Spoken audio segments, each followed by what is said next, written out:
Assalamualaikum warahmatullahi wabarakatuh. Selamat pagi anak-anakku semua. Pada kesempatan kali ini kita akan belajar mengenal kitab-kitab Allah. Sebelum kita mulai pembelajaran, mari kita berdoa terlebih dahulu. Semoga pembelajaran kali ini dapat berjalan dengan lancar dan dapat bermanfaat untuk kita semua. Amin. Bismillahirrahmanirrahim. Zidni ilma warzuqni fahma. Amin ya rabbal alamin.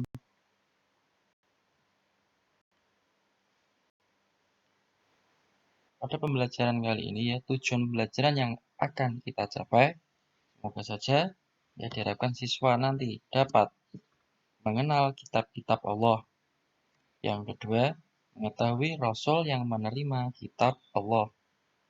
Yang ketiga, mengetahui cara meneladani kitab Allah. Sebelum pembelajaran dimulai, maka absen terlebih dahulu ya. Ditulis nama, nomor absen, dan asal sekolah di kolom komentar YouTube. Yang pertama, kita akan belajar mengenai kitab-kitab Allah. Ada berapa kitab-kitab Allah? Siapa yang tahu? Kita lihat yang pertama, ya, kitab Taurat. Kitab Taurat ini diturunkan kepada Nabi Musa. Ya. Jadi, kitab Taurat ini diturunkan di Bukit Tursina. Ya, yang kedua, kitab Zabur diturunkan kepada Nabi Daud di daerah Yerusalem atau sekarang disebut dengan Palestina.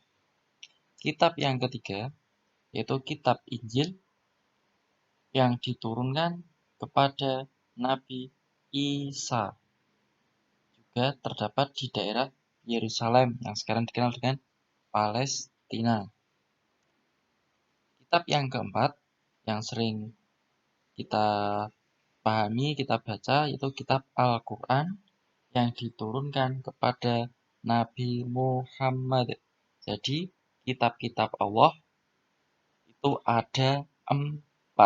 Ya, mulai dari Taurat, Zabur, Injil, dan Al-Quran. Di kitab-kitab sebelum Al-Quran ada Taurat, Zabur, dan Injil.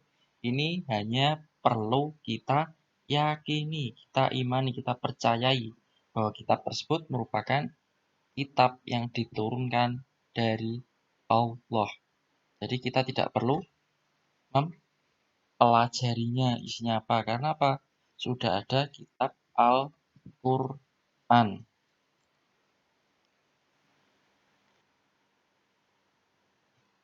Jadi yang perlu kita dalami saat ini yaitu kitab Al-Quran. Di sini yang pertama itu sebagai penyempurna kitab-kitab sebelumnya. Jadi tujuan diturunkannya kitab Al-Quran ini yaitu sebagai penyempurna kitab-kitab sebelumnya. Jadi untuk kitab-kitab sebelumnya hanya perlu kita ketahui saja. Jadi tidak usah kita harus mempelajarinya, kita harus mempraktekkan, tidak ya. Jadi kita hanya mengetahui saja nama-namanya dan isinya tentang apa, siap diturunkan kepada nabi siapa. Itu.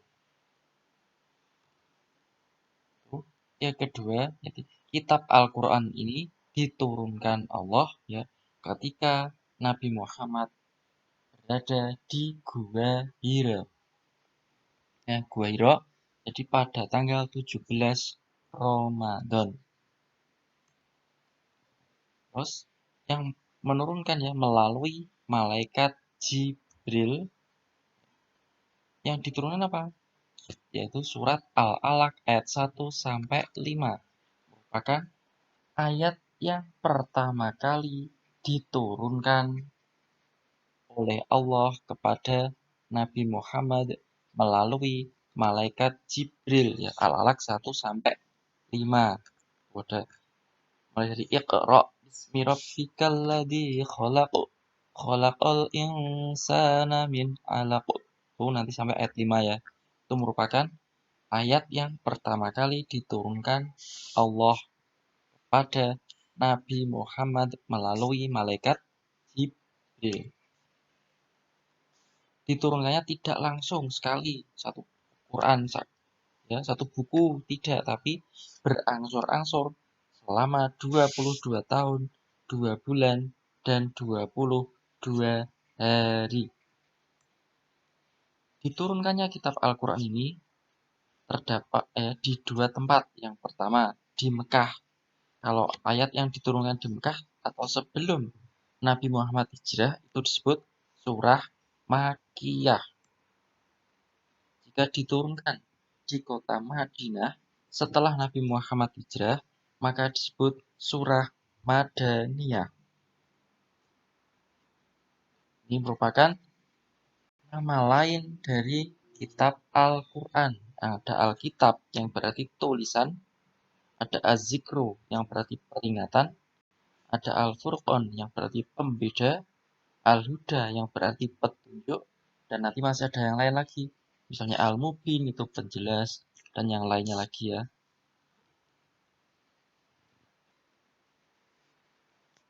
Untuk tugas kalian yang pertama, ini tugas kalian saja ini. Jadi kalian dapat menjelaskan ya kata-kata yang berada di dalam kotak-kotak ini. Ya, yang pertama, penyempurna kitab-kitab sebelumnya. Itu apa maksudnya? Kaitannya dengan Al-Quran. Terus yang kedua, gua hiro. Apa kaitannya dengan Al-Quran? Seperti itu ya, sampai nanti yang paling bawah, Al-Huda, petunjuk. Selanjutnya, ya, bagaimana cara kita mengimani kitab-kitab Allah. Ya.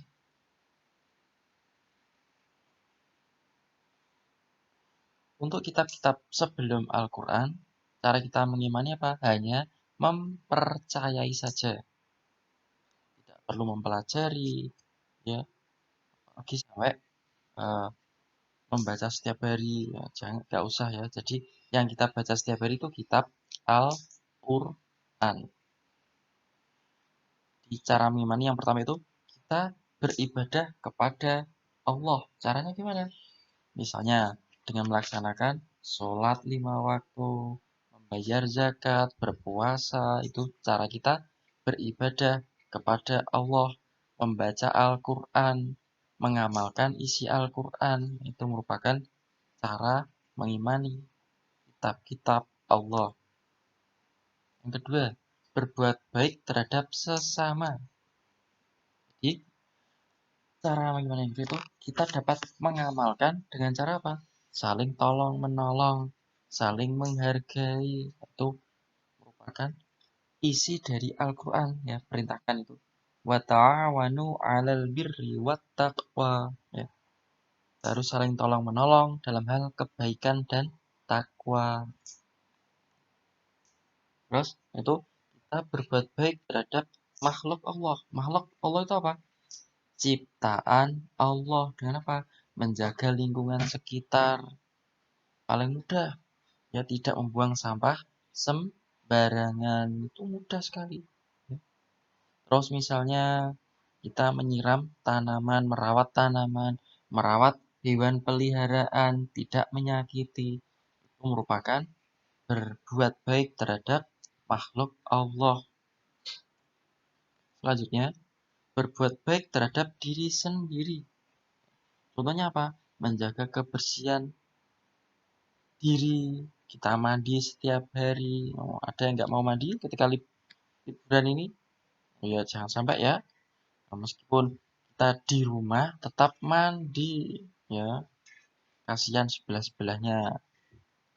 Terus selain itu kita menjaga apa? Kesehatan.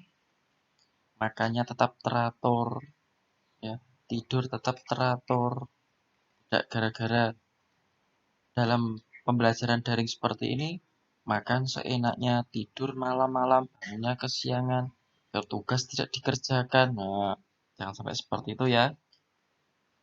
Ya. Kemudian pembelajaran kali ini semoga bermanfaat. Mari kita tutup pembelajaran dengan bacaan hamdalah bersama-sama. Alhamdulillahirabbil alamin. Wabillahi taufiq wal hidayah. Wassalamualaikum warahmatullahi wabarakatuh.